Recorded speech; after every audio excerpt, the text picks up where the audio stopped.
This is a brief explanation of how we got to justice reinvestment, and it's based on the book Prison Break by Dagan and Tellis.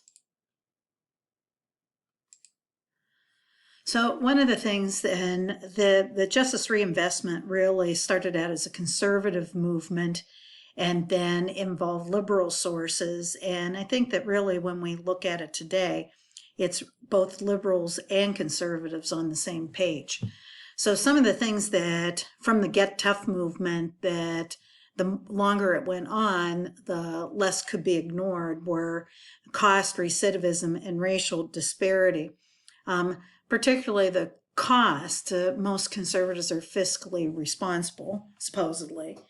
But what happened is as the answer became, incarcerating everybody to take care of your crime rate, money was diverted from many sources, and one that you should be concerned about is the education. And so money from the states was diverted from education into building the prisons. I just read an article where they said that California, for 2 decades, built a prison every year, and in that time, they only built one university. So you can see kind of the disparity. The problem is that those effects have not gone away. And so when you look at your tuition and why it rose so fast is because the state and the federal support for public higher education disappeared. And even though that we're reducing incarceration today, politicians have not put that money back to support education. So in order to have things go on, then tuition is really the only source that universities have to succeed. Recidivism, the whole idea was it was supposed to reduce the crime rate, that if you punish people, they would learn their lesson and never want to come to prison again. But this social experiment was a dismal failure in showing that deterrence does not work. And with 2/3 being rearrested or being brought back on technical violations within a 3-year period. And then also the racial disparity. Really what happened is that the harsh drug policies really targeted minorities. So one of the things that's very interesting about this book is they talk about how politicians or policymakers come to be the way they are. And you'll see this reflection in how current politics operates. But politicians, whether Republicans or Democrats or even independents, become part of a group. And so even though you might have different ideas, you're kind of forced to adopt the group ideology if you want to be successful. And this usually has roots in being an emotional response or a socio-emotional response. Thus, then, what happens is if you support the group ideology, then anything that counters that group ideology, you then respond with emotional aversion. And to the other side, can you see how Republicans and Democrats can never get anything done? So what happens is both sides really only focus on sources that affirm their beliefs. So think about right now, you usually have like Republicans or conservatives watching Fox, where you have liberals or Democrats watching maybe CNN or MSNBC. Think tanks, if we look at think tanks, they're very partisan in nature, and interest groups like PACs, which have gotten out of control, in my opinion.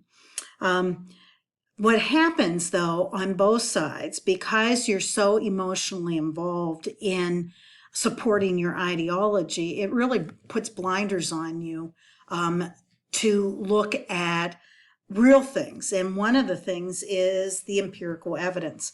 So one of the things is you put the group before the facts, and this happens all the time in politics. So one of the things that happened is in this book is how a few people were able to convince conservatives to change their mind.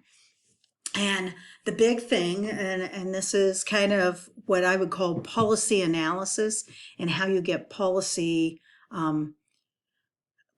through, is that these are some big tips. One is your new ideas can't threaten the group identity. In other words, you have to make the ideas something that is believable within those own belief systems. Second, you need what they refer to as identity vouching. In other words, you have to have somebody that's very well respected in that group that's held in high esteem that starts to push these different ideas through. And identity vouchers, as they're called, and the process of change really comes from finding prospective allies. You know, pick other people who have that self-esteem that if you can change their mind, they can change other people's mind. Persuading people to change their mind. In other words, there's a book by Kuhn that talks about in physics paradigm changing, and paradigms are a belief system, and how do we go from one belief system to a next. And so ultimately, most ways that paradigm shifts happen is something new is discovered that can't be ignored, or more and more people start believing the alternative, that it just gradually happens.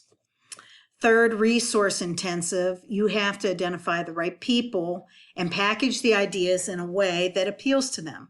In other words, you have to reframe their political interests. And then ultimately, you have to have a strategy that you have to have well-placed counter moves. In other words, a crafty adjustment to when people counter this new belief system. So the major identity vouchers for justice reinvestment really come down to really two people, but then some other people that were connected. The first one is Charles Colson, and he was an aide of President Richard Nixon, and he went to jail, or went to prison, federal prison, for Watergate. And when he was in prison, he, was exposed to religion and became born again. And when he got released, he started Prison Fellowship, which is a national group of people that provide religious information and training and services within prisons. So one of the things that Charles Colson represented, one, he was a conservative. Two, he was a Republican. But three, many Republicans, many conservatives rely on their faith and state that that's why they do the things they do.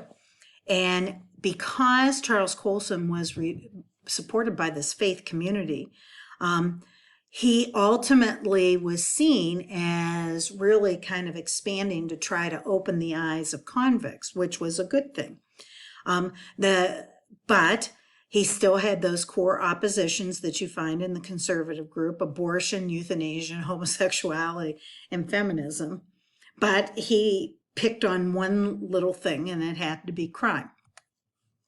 Another person was Pat Nolan, who was a very right-leaning conservative, grew up Catholic. He watched his neighborhood transition into a ghetto, which forced his family to move.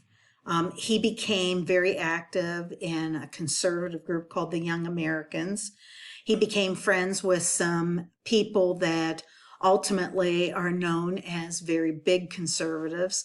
The Heritage Foundation, one of the things that Nixon was part of, but really was started by the Koch brothers, just to throw in the Kochs, who really are libertarians. And also, he knew some people that were going to rise. He was so conservative, he was called the caveman. But he had charisma and he was well-liked. He ran for office and he built more prisons, one of them being Pelican Bay. And he believed that prisons work and you rule from an iron fist, which most conservatives in the Get Tough movement believed. But what happened was there was some issues with illegal campaigning and he was sent to prison. And the funny part was that, obviously conservatives kind of removed rehab because they threw it out the door. So he didn't have any rehabilitation. But what surprised him was that the other inmates were willing to help him adjust, where he saw that the guards kind of harassed him. And he started attending prison fellowship. And another person that was kind of outside the prison aspect of it was a woman named Julie Stewart. And Cato was a conservative think tank, again, started by the Koch brothers. And they had really kind of been different in most conservatives because they were very resistant to having a war on drugs.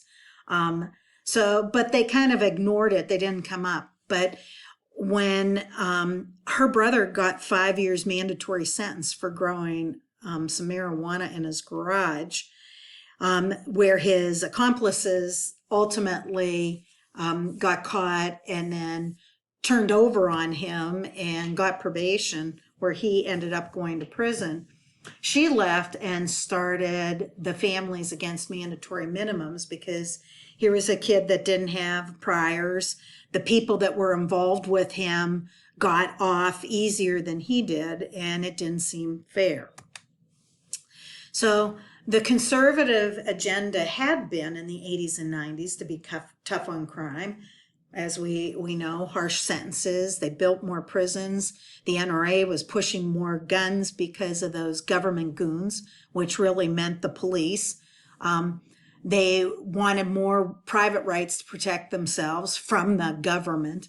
But what started happening in the early 2000s is that a new wave of thought started coming, that the government, and it could have been the conservatives were coming off of a Democratic president, that they thought that the government was inefficient and unjust, even though that a lot of the things that they thought were unjust were things that they had put in place. But when we talk about no accountability, that politicians, at least party-wise, don't hold themselves responsible for past errors that they've made. They believed that the federal government was overstepping into states' rights. We still have some of those laws on the books. For example, marijuana is still illegal at the federal level, but as you can see, states are now going against the federal government. For example, Michigan, it's legal to have marijuana. So ultimately, criminal law was reaching more people over trivial acts. And it really, from somebody like me who started in the system early on and watched the 80s and 90s as more and more behaviors became illegal, it ultimately was what we refer to as net widening. You're going to have more people going to prison if you keep making more actions illegal. So you take something like DUI, who, when I first started in the system, unless you had a car accident or unless you hurt somebody, chances are you wouldn't have gone to prison. You would have still suffered some things. You might have gotten put on probation and had to go to a drug alcohol class, and the insurance might raise your rates, but certainly not what happened in the 80s when we started over criminalizing DUI. So today today it still costs 10 to 15,000 if you get a DUI by the time you get through the whole system and all the things that they've attached that you have to do. But one of the things that happened late 80s is that this DUI movement then ultimately resulted in incarceration in many states. So I'm from Pennsylvania, and it was a mandatory 48 hours for anyone that got a DUI. And that could be that somebody went through a checkpoint and blew like a tenth over what they were supposed to. They were going to jail for 2 years. 2 days. And that was the minimum. It could be up to 30 days. So if people showed up without an attorney, they usually got 30 days. So ultimately, some of these things started to become clearer to newer conservatives, and they still had a faith-based agenda, and today they still do. So here's how justice reinvestment began. First of all, we had some liberal, what would be considered liberal, agencies and foundations that did research. And I think in 1998, Eric Cadora gathered data and found out that the government had spent over $1 million just to incarcerate people from a single block in Brooklyn. And he worked with the Open Society, which was supported by George Soros. One of the things that the liberals saw is, instead of incarcerating people, why don't we move these resources into the community, such as education, health, job creation, job training. In other words, liberals tend to believe that crime equals social problems. Now, good idea, but what the conservatives do is they are using the Pew Foundation, they're using some liberal to push forward on this paradigm shift, but you can't go along with its social problems that cause crime, because remember, conservatives tend to believe that it's a rational choice that people choose right and wrong. But you can take those ideas and work to reframe them. And that's what they did. They saw that overcriminalization and the federal overreach, particularly when it came to sentences for drugs. And so they came up with what they referred to as a compassionate framework. Realized that how many people are impacted by harsh sentences. And we'll be reading about how these imprisoning people have collateral costs. Understanding for the first time in a long time that, you know what, people can make mistakes. That doesn't mean that they're criminal forever. And finally, that one of the ways that we can show our faith and personal compassion is through prisoners and helping to guide them. And so we see these two movements kind of working together. And we try to stop building prisons.